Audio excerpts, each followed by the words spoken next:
Good morning students. तो आज हम करने वाले हैं polynomial chapter part second. Part of first के अंदर हमने क्या देख लिया था? Polynomial, definition of polynomial, polynomial कैसे पहचानते हैं, जीरोज ऑफ पॉलिनोमियल के बारे में पढ़ लिया था, टाइप्स ऑफ पॉलिनोमियल के बारे में पढ़ लिया था। तो अब हम आगे स्टार्ट करते हैं जीरोज ऑफ पॉलिनोमियल से। कहाँ से स्टार्ट करते हैं बेटा? Zeros of polynomial. Zeros of polynomial से हम आगे की चीजें स्टार्ट करते हैं। जीरोज ऑफ पॉलिनोमियल, देखो बेटा, जीरोज ऑफ पॉलिनोमियल का टाइप नंबर 1 का जो क्वेश्चन है वो आपको जो पार्ट 1 है उसमें कवर हो चुका था। उसके अंदर क्या चीजें थी कि आपके सामने कोई जीरोज है, आपसे क्वेश्चन पूछा जाएगा x = 2 is zero of polynomial. आप क्या करोगे? x = 2 को उसमें पुट कर दोगे। पुट करने के बाद में वो जीरो आ गया तो वो उसका जीरोज है, और वो जीरोज नहीं आया है, सॉरी जीरो नहीं आया है तो उसका जीरोज नहीं है। सिंपल सी चीज। आप क्या करोगे? x = 2 को उसके अंदर पुट कर दोगे। पुट करने के बाद वो जीरो आ गया तो वो जीरोज है, और पुट करने के बाद जीरो नहीं आ रहा है तो वो जीरो नहीं है। तो सिंपल सी चीज, x = 2 मेरा जीरो है तो पुट करने पर जीरो आएगा, और जीरो नहीं है तो पुट करने पर जीरो नहीं आएगा। ऐसे क्वेश्चन आ जाता है आपके सामने x = 2 इसका जीरोज है तो इसका मतलब पुट करने पर जीरो आएगा। सिंपल सी चीज ये है। नेक्स्ट टाइप का question, type number 2। Type number first वहां मैंने देख ली थी आपके सामने। टाइप नंबर 2 में आपके सामने ग्राफ दे देगा। क्या दे देगा बेटा? एक ग्राफ आपके सामने गिवन होगा, और ग्राफ देने के बाद में आपसे पूछेगा नंबर ऑफ जीरोज बताओ। तो ध्यान से सुनना, आपके सामने इस तरीके से ये आपके सामने एक्स एक्सिस है, ये आपके सामने वाई एक्सिस है, और आपके सामने ग्राफ इस तरीके से एक ग्राफ दे दिया ऐसे। ये आपके सामने एक ग्राफ दे दिया, बोला गया नंबर ऑफ जीरो बताओ। ध्यान से सुनना, इसमें एक थोड़ा सा अच्छा क्वेश्चन बन सकता है। ध्यान से सुनना, कैसे? y = p of x यहाँ पे गिवन हुआ। ये ग्राफ किसका है? y = p of x का ग्राफ है। किसका ग्राफ है बेटा? y = p of x का ग्राफ है। यदि मैं बात करता हूँ नंबर ऑफ जीरोज की, तो x एक्सिस को जितनी बार कट कर रहा होगा उतने जीरोज आएंगे। कितने जीरोज आएंगे? x एक्सिस को जितनी बार कट कर रहा होगा उतने जीरोज आएंगे। क्यों सर, क्यों x एक्सिस को काउंट क्यों कर रहे हैं? क्योंकि आपके सामने जो क्वेश्चन गिवन है वहां पे x एक्सिस पे y की वैल्यू जीरो होती है। मतलब जीरोज कहां मिलेगा? मुझे x एक्सिस में मिलेगा। मतलब x एक्सिस के जितनी बार कट कर रहा होगा वो जीरोज होंगे। बट यहाँ पे एक अच्छा क्वेश्चन बनता है, ध्यान से सुनना मेरी बात। ये है, आपको कैसे चेक करना है? आपको चेक करना है सर, ये जो p के ब्रैकेट के अंदर क्या लिखा हुआ है? सर x लिखा हुआ है। क्या लिखा हुआ है बेटा? x लिखा हुआ है। तो x एक्सिस को देखो कितनी बार कट कर रहा है। Sir 1 times, 2 times, 3 times, 4 times, 5 times. तो नंबर ऑफ जीरोज कितने हो जाएंगे? नंबर ऑफ जीरोज आपके सामने हो जाएंगे 1 2 3 4 5। Correct answer is 5। इसी टाइप का एक और क्वेश्चन है। क्वेश्चन यही है आपके सामने, ध्यान से सुनना। ये आपके सामने x एक्सिस है, ये आपके सामने y एक्सिस है, और मैं आपके सामने ऐसे दे दूं, ये डिट्टो सेम ऐसे जैसे ग्राफ मैं बना रहा हूं आपके सामने। डिट्टो सेम ग्राफ बनाया है, बस मैंने यहां पे x = p of y दे दिया। क्या दे दिया बेटा? x = p of y दे दिया। x = p of y दे दोगे। अब मैंने बोला था p के साथ में जो है वो क्या लिखा हुआ है? x लिखा हुआ है। तो x एक्सिस को देखेंगे। अब आपके सामने p के साथ में क्या लिखा हुआ है सर? सर p के साथ में लिखा हुआ है मेरे पास y। क्या लिखा हुआ है? y लिखा हुआ है। y लिखा हुआ है तो आप किसको देखने वाले हो? हाँ सर, y को देखने वाले हैं। तो y एक्सिस को कितनी बार कट कर रहा है? Sir 1 time. ग्राफ वही है, इतना सा चेंज किया, number of zeros answer change हो जाएगा। नंबर ऑफ जीरोज आंसर हो जाएगा 1। क्लियर हुआ बेटा? ये आपके सामने दो टाइप के क्वेश्चन आते हैं। एनसीईआरटी के अंदर मैं बात करता हूँ, एनसीईआरटी के अंदर मैं बात करता हूँ ओनली इस टाइप के क्वेश्चन है। इस टाइप के क्वेश्चंस नहीं है, बट ऐसे क्वेश्चन सीबीएसई बोर्ड में आपके लिए हैं। तो आपके सामने जितनी बार x एक्सिस को कट करेगा, यहाँ पे x लिखा हुआ है, x एक्सिस को देखना है, यहाँ y लिखा हुआ है, तो आपको किसको देखना है? y एक्सिस को देखना है। क्लियर हुआ बेटा? जो लिखा हुआ है उसको देखना है। सर यहाँ पे कुछ भी ना लिखा हुआ, इस टाइप का क्वेश्चन कैसे आ सकता है? सर कैसे आ सकता है? आपके सामने ये एक्स एक्सिस लिखा हो, यहाँ वाई एक्सिस लिखा हो और आपके सामने ऐसे ग्राफ गिवन है, ये आपके सामने ग्राफ गिवन पूरा नंबर ऑफ जीरोज बताओ, नंबर ऑफ जीरोज कुछ नहीं दे रखा, p के साथ में x है, y कुछ भी नहीं है आपके सामने, कुछ भी नहीं दे रखा, तो क्या करेंगे सर जनरल, जो जनरल काम है वही हम फॉलो करेंगे। जब कुछ भी नहीं दे रखा है तो आप x को ही लेट करोगे कि x एक्सिस को वो कितनी बार कट कर रहा है, सर x एक्सिस को ओनली वन टाइम्स कट कर रहा है, x axis one times cut हुआ है, सो नंबर ऑफ जीरोज कितने होंगे सर 1 होंगे। जब कुछ नहीं दे रखा तो x एक्सिस के अकॉर्डिंग चीजें दे रखी चलेगी, और जब दे रखा है तो जो दे रखा है उसके अकॉर्डिंग चलेगी, x एक्सिस दे रखा है तो x एक्सिस के अकॉर्डिंग, एंड y को चीजें गिवन है p के साथ में y है तो y एक्सिस के अकॉर्डिंग चीजें गिवन होंगी। टाइप नंबर 7 में इस तरह से ग्राफ बना के एक क्वेश्चन जरूर आएगा सीबीएसई के अंदर आपके, क्लियर हुआ बेटा, सीबीएसई के अंदर जरूर आएगा ऐसा क्वेश्चन, श्योर आएगा, ये कंफर्म है, आएगा ही आएगा, ठीक है। नेक्स्ट नंबर ऑफ जीरोज की मैं बात करता हूं, तो आपके सामने नंबर ऑफ जीरोज की बात कर लेते हैं। तो टाइप नंबर 1 के क्वेश्चन हो गए, टाइप नंबर 2 के क्वेश्चन हो गए आपके सामने, टाइप नंबर 3 अब मैं आपके सामने, अभी तक तो आप कितने बता रहे थे नंबर ऑफ जीरोज कितने होंगे, कौन से होंगे वो नहीं बता रहे थे, तो उसके बारे में देखते हैं।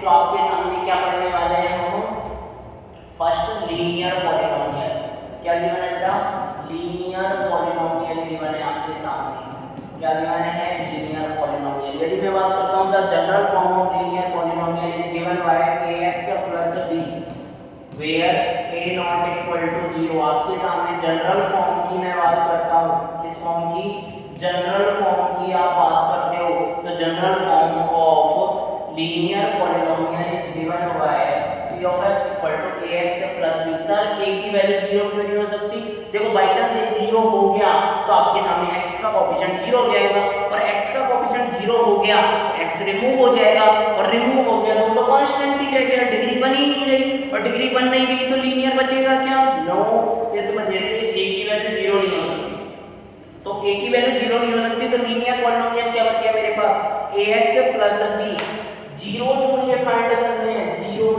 4 जीरोज, जीरोज के लिए आप क्या करोगे, ax plus b equal to 0, zeros के लिए मुझे x की वैल्यू चाहिए, इसको 0 करोगे, सब सिंपल है, इसमें तो ax equal to -b, x की वैल्यू आ जाएगी आपके सामने -b/a, तो कितने जीरोज हो गए इसके, एक जीरोज हो गए, कौन सा मिलेगा, -b/a, मेरे पास जीरोज मिल जाएगा। तो लीनियर पॉलिनोमियल का आप इजीली कर सकते हो, जैसे मैं एक एग्जांपल करवाता हूं आपके सामने, 3x plus 5 के 0 चाहिए तो इक्वल टू 0 करोगे, 3x इक्वल टू -5, x की वैल्यू आपके सामने क्या आ जाएगी, -5/3, 0 ऑफ गिवन पॉलिनोमियल, क्लियर हुआ बेटा। नेक्स्ट जीरोज निकालने जाते हैं क्वाड्रेटिक पॉलिनोमियल के, zeros of quadratic polynomial, zeros of quadratic polynomial, zeros of quadratic polynomial, zeros of quadratic polynomial की आप बात करोगे तो जीरोज ऑफ क्वाड्रेटिक पॉलिनोमियल, मैं बात करता हूं the general form of quadratic polynomial is given by, general form क्या हो गया आपके सामने, general form of quadratic polynomial p of x क्या हो जाएगा मेरे पास में, sir ax² plus bx plus c a not equal to 0, clearly आपकी फेयर नोटबुक में मैंने लिखवा रखी है the general form of quadratic polynomial, clearly जब मैंने डेफिनेशन लिखवाई थी तो मैं कुछ सिचुएशन में मैंने लिखवा रखा है तुम्हें कि आपके सामने the degree of polynomial is 2, उसको आप क्या बोलोगे, क्वाड्रेटिक पॉलिनोमियल बोलोगे, and the general form of quadratic polynomial is given by p of x equal to ax² plus bx plus c where a की वैल्यू 0 नहीं हो सकती। सर यहाँ पे a की वैल्यू 0 क्यों नहीं हो सकती, बाय चांस 0 हो गया तो x² हट जाएगा, और x² रिमूव हो गया तो लीनियर बच जाएगा, फिर तो मुझे तो चाहिए क्वाड्रेटिक है, तो सिंपल सी चीज a की वैल्यू 0 नहीं हो सकती है, इसके जीरोज मुझे फाइंड करने हैं, तो 4 जीरोज मुझे फाइंड करने हैं, तो मैं क्या करूंगा, ax² plus bx plus c को क्या करूंगा 0, और इसके जीरोज निकालने के टोटल 2 मेथड हैं, फर्स्ट है फैक्टराइजेशन मेथड, फर्स्ट मेथड क्या है, फैक्टराइजेशन मेथड, और सेकंड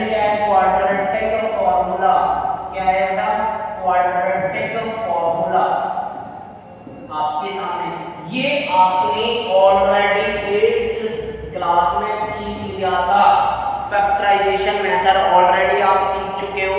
फैक्टराइजेशन मेथड आप जिसको नहीं आते फैक्टराइजेशन मेथड मेरे को व्हाट्सअप कर देना, मैं इसके ऊपर अलग से वीडियो बना दूंगा।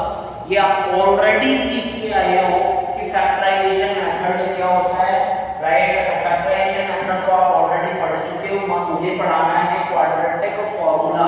तो क्वाड्रेटिक फॉर्मूला कैसे करोगे, ध्यान से सुनना। सबसे पहले आप निकालोगे ए की वैल्यू। ए क्या है, coefficient of x square, coefficient of x square. फिर बी की वैल्यू निकालेंगे, कोएफिशिएंट ऑफ एक्स। फिर सी की वैल्यू निकालेंगे, सी इज द कांस्टेंट टर्म।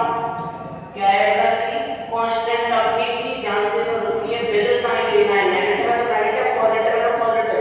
आप अपने अकॉर्डिंग लेंगे, नेगेटिव है तो पॉजिटिव लेके चल रहे हो, तीनों में साइन लेना है आपको।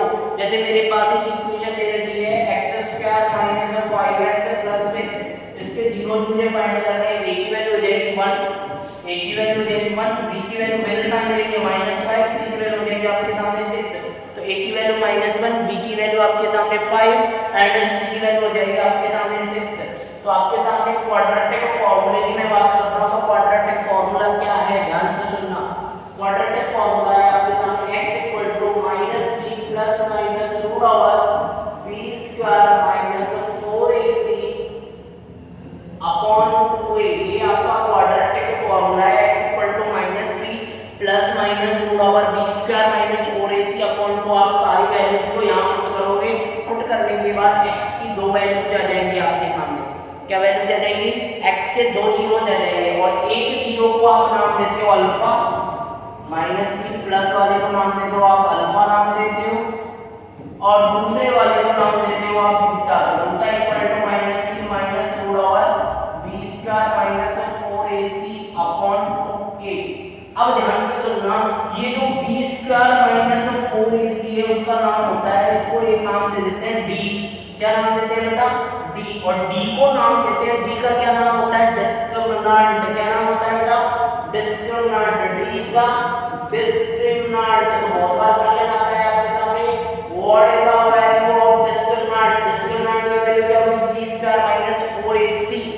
आपके सामने डिस्क्रिमिनेंट की वैल्यू क्या हो जाएगी, b square minus 4ac, right. ये क्वेश्चन करते हैं बेटा, जैसे मेरे पास में मुझे जीरोस फाइंड करने हैं, p of x equal to x square minus 5x plus 6, इसके जीरोस मुझे फाइंड करने हैं।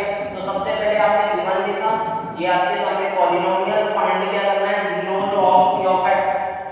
क्या फाइंड करना है, zeros of p of x, ये मुझे फाइंड करना है। Zeros of p of x मुझे फाइंड करना है। आगे बात समझ में बेटा क्लियर है यहाँ तक? हाँ सर, यहाँ तक चीजें क्लियर है।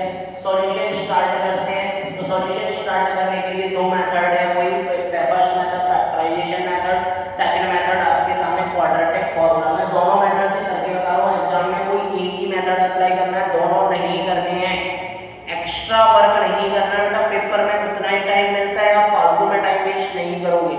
मैं यहाँ क्लास में आपको दो मेथड बता देता हूँ, एग्जाम में भी आप दो मेथड कर देते हो। नो, एक ही मेथड करना है, क्लियर। तो मेथड नंबर 1 आपका फैक्टराइजेशन मेथड मैं बताता हूँ आपके सामने। x square minus 5x 4 zeros की मैं बात करूँगा, तो जीरोस की बात करूँ तो x square minus 5x plus 6 equal to 0 पर हो गया। नेक्स्ट x स्क्वायर, ध्यान से सुनना, फैक्टराइजेशन मेथड क्या है। फैक्टराइजेशन मेथड में क्या है आपके सामने मिड में, मतलब x का जो कोएफिशिएंट है, ध्यान से सुनना, x का जो कोएफिशिएंट है -5, इसके ऐसे दो फैक्टर करो, राइट। -5 के ऐसे दो फैक्टर करने में हो गया a और b, उन दोनों का सम तो -5 ही आना चाहिए और इन दोनों का मल्टीप्लाई इन दोनों के मल्टीप्लाई इक्वल आना चाहिए। मतलब 6 और x स्क्वायर का कोएफिशिएंट क्या है 1, मतलब 6 × 1 6 के इक्वल आना चाहिए। क्लियर हुआ फैक्टराइजेशन मेथड? मैं तो दोबारा बता रहा हूं, मिडिल टर्म देखो, इस मेथड को बोलते हैं मिडिल टर्म स्प्लिटिंग। में बहुत बार क्या होता है, सीरियसली को आपस में इंटरचेंज कर देगा, -5x पहले लिख देगा, बाद में x स्क्वायर लिख देगा। तो मैं बस याद रखना है x का कोएफिशिएंट क्या है सर, x का कोएफिशिएंट क्या है सर, यहाँ पे -5 के ऐसे दो फैक्टर करने हैं, उन दोनों का एडिशन तो -5 ही आना चाहिए एंड मल्टीप्लाई कांस्टेंट टर्म और x स्क्वायर के जो कोएफिशिएंट है उन दोनों के मल्टीप्लाई के इक्वल आना चाहिए, राइट। तो उन दोनों का मल्टीप्लाई करना है 6, तो मैं इसके फैक्टर करने जाऊंगा x स्क्वायर -2x -3 है, मेरे पास दो नंबर रहेंगे -2 एंड -3।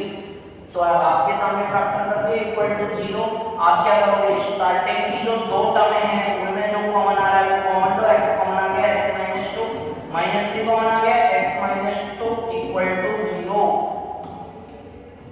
राइट या रॉन्ग? हाँ सर, यहाँ तक चीजें डन है, कोई प्रॉब्लम ही नहीं है, हमें क्लियर हुआ। तो नेक्स्ट आगे की बातें करते हैं। तो आपके सामने दोनों में से x माइनस 2 कॉमन आ गया, x माइनस 3 इक्वल टू 0, तो x की वैल्यू आ गई 2 एंड 3, सो 0 जो आपके सामने आ गए 2 एंड 3। आई बात समझ में?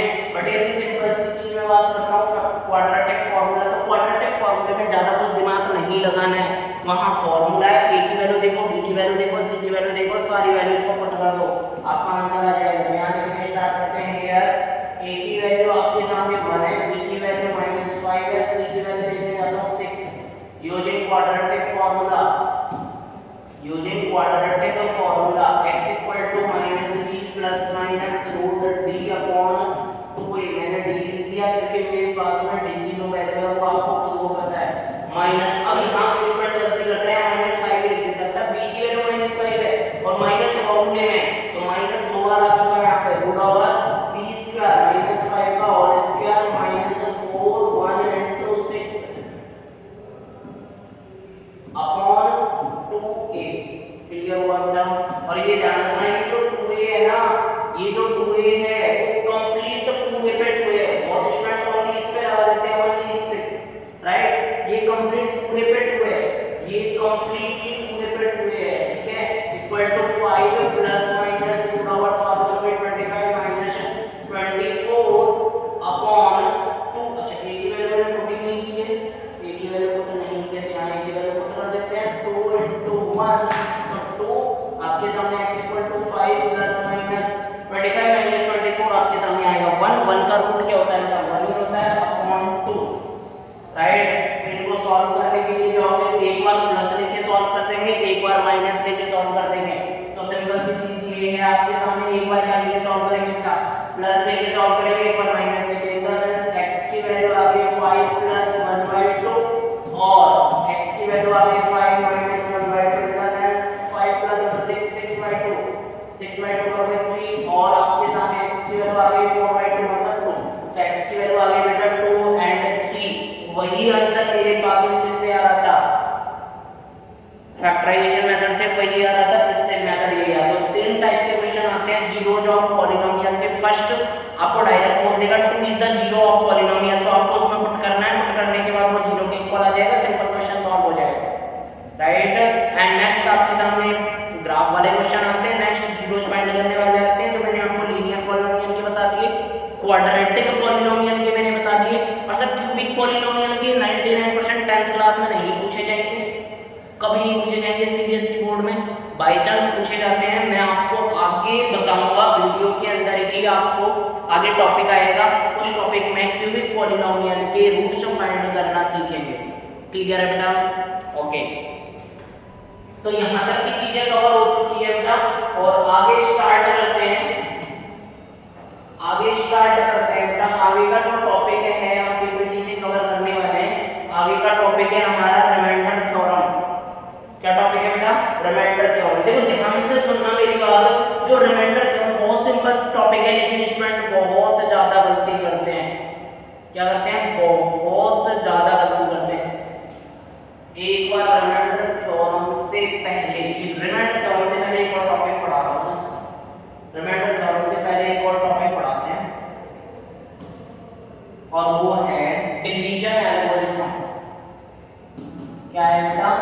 Division algorithm. मैं पहले बता रहा हूँ, division algorithm 10th CBSE board में नहीं है, बट मैं पढ़ा रहा हूँ, ये 9th क्लास में है आपके सामने। 9th और 10th ये दोनों की कवर्ड वीडियो है, तो आप दोनों स्टूडेंट कवर कर सकते हो। आपके जो सिलेबस में है वो आपको पढ़ना है, जो सिलेबस में नहीं है उसको स्किप कर देना। जैसे ये डिवीजन एल्गोरिथम 10th में नहीं है, राइट, बट ये 9th क्लास में है, तो 9th वाले स्टूडेंट इसको पढ़ सकते हैं, 10th वाले स्टूडेंट जो है वो इसको स्किप कर देना, ठीक है बेटा? Clear, right? तो यहाँ तक की चीजें हो गई थी। नेक्स्ट वीडियो में ही हम डिवीजन एल्गोरिथम को कर लेते हैं, जिससे कंप्लीटली चीजें बता